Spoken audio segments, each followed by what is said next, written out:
Salut à tous, ici Sinento, donc aujourd'hui on se retrouve pour une nouvelle critique en quelque sorte, vu qu'on va parler du film Under the Silver Lake. Voilà, en fait j'ai décidé de vous en parler parce que c'était tellement une claque, ce film, enfin j'ai adoré, c'est un de mes films préférés, alors que j'ai vu totalement hyper récemment, et voilà, d'habitude j'essaie quand même de réfléchir, etc., parce que il y a beaucoup de films que j'aime énormément, mais celui-là je me suis pris une telle claque. Bref, déjà je vous conseille d'entrer d'aller le voir, même si c'est un film qui a divisé et qui va pas plaire à tout le monde. Je développerai après sur cette idée, mais bref. Qui c'est qui a réalisé pour moi ce chef-d'œuvre? Eh bien, c'est David Robert Mitchell.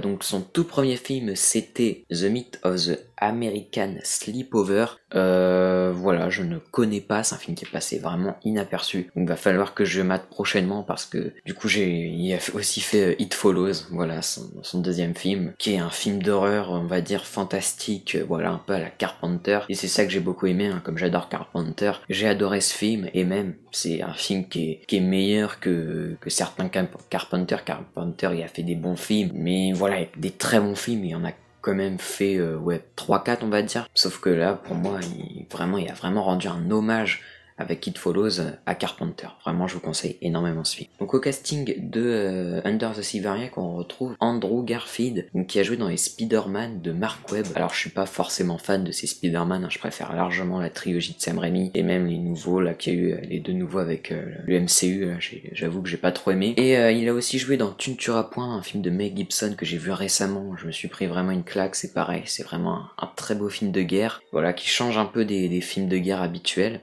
Donc je vous le conseille très fortement. Et il a aussi joué dans le film Silence de Martin Scorsese, qui a aussi pas mal divisé celui-là. Je peux comprendre, mais moi c'est pareil, j'ai beaucoup aimé ce film, et je vous le conseille. On retrouve également dans ce film Riley Crouch, je crois que c'est comme ça qu'on dit, donc, qui a joué dans Mad Max Fury Road, et oui, rien que ça, elle a joué dans peut-être le meilleur film, je pense que tu fais une moyenne, c'est peut-être pour beaucoup le meilleur film de la décennie, pas pour moi, mais c'est un des meilleurs films d'action, ça c'est sûr, ça je suis totalement d'accord.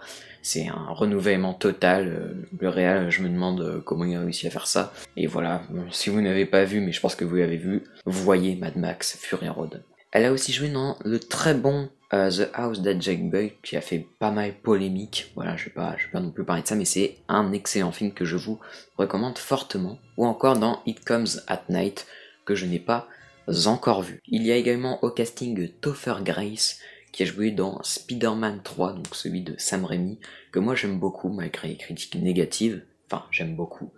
J'aime bien, mais je trouve que les critiques négatives, c'est dommage. Voilà, même si je peux comprendre dans un sens. Il a également joué dans Black Klansman, donc que je n'ai pas vu, de Spike Lee, ou encore Interstellar. Rien que ça. Donc là, on a quand même un casting, même si pour la plupart, en tout cas, les deux autres, enfin, à part Andrew Garfield, c'était une actrice et un acteur assez secondaire dans ces films, bah honnêtement, ils ont joué dans des putains de films. Donc voilà, c'est cool. Donc que raconte Under the Silver Lake? Eh bien on va suivre justement Andrew Garfield, donc Sam dans le film, qui a 33 ans, donc c'est un trentenaire qui est qui a pas de boulot, quoi, il fout un peu rien, etc. Donc voilà, il est dans un appart, mais voilà, d'ailleurs comme il paye pas son loyer, voilà, il est sur le point de se faire un peu expulser, enfin pas qu'un peu, on se fait pas qu'un peu expulser, enfin se faire expulser de son appart. Et donc voilà, un beau soir, voilà, il va regarder avec ses jumelles un peu. Donc là déjà on commence fort avec une référence au film Fenêtre sur cour de Alfred Hitchcock, un film que je vous recommande vraiment, même si quand tu le regardes aujourd'hui, il faut quand même le remettre un petit peu dans le contexte. Voilà, c'est quand même un film qui est vraiment innovant pour ce qu'il a réussi à faire, donc voilà, chapeau Hitchcock, pas que pour ce film, pour bien d'autres. Donc voilà, déjà, si vous aimez Hitchcock, avec ce film vous allez être servi parce qu'on a pas mal de références.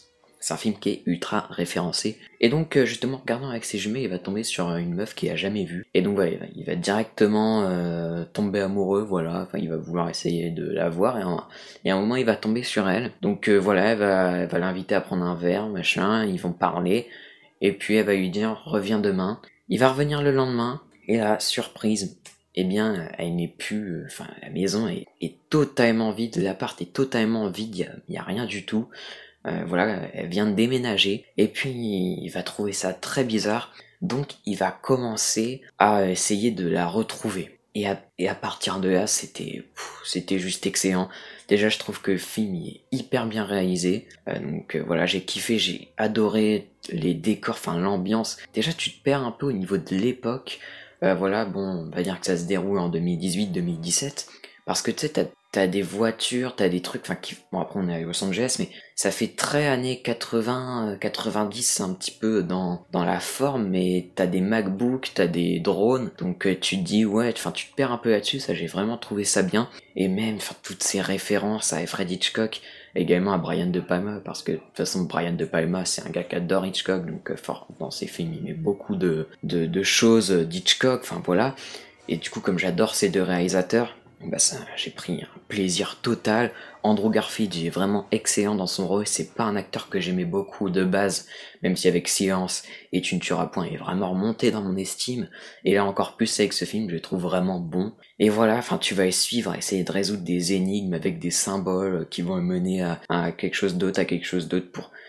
Et c'est un film totalement what the fuck. Là où dans It Follows, il suivait totalement Carpenter, là en fait il va se mettre à suivre Lynch. On peut vraiment reconnaître dans son film des inspirations, notamment qui viennent du film Mulholland Drive, qui est un film que j'adore totalement. Et du coup j'ai beaucoup aimé parce que Lynch, c'est un réalisateur que j'aime beaucoup. Et donc là c'est très bizarre, vraiment c'est très étrange.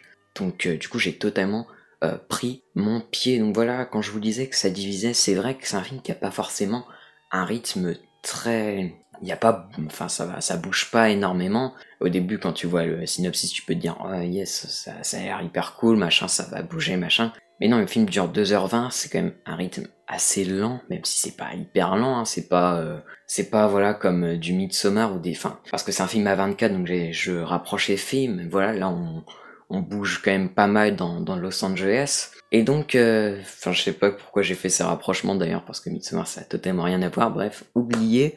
Mais en gros, c'est un film quand même, on va vraiment le suivre dans tout Los Angeles. Voilà, il va rencontrer des personnes, il va demander est-ce que vous connaissez cette fille, machin. Après, une personne va dire une info qui peut l'emmener à une autre personne. Et entre ces moments-là, on va avoir un truc assez étrange, c'est justement un tueur de chiens. Alors, j'ai pas forcément tout compris à ce propos. Je me suis un petit peu renseigné, même si j'ai pas trop envie de vous spoiler. Mais voilà, ça reste quand même un petit peu flou. Mais voilà, t'as aussi l'histoire d'une femme voilà, qui est toute nue et qui vient justement chez les gens pour les tuer. Donc ça aussi, ça va se mêler. Enfin, ça c'est une histoire d'un gars qui justement va l'aider à signifier un certain symbole. Et puis, enfin voilà, c'est un film, vraiment, t'as beaucoup d'infos à prendre au début qui vont être réutilisées pour après. Enfin, c'est un film que je vous recommande tellement. Enfin, j'ai tellement pris une baffe devant Under the Silver Lake.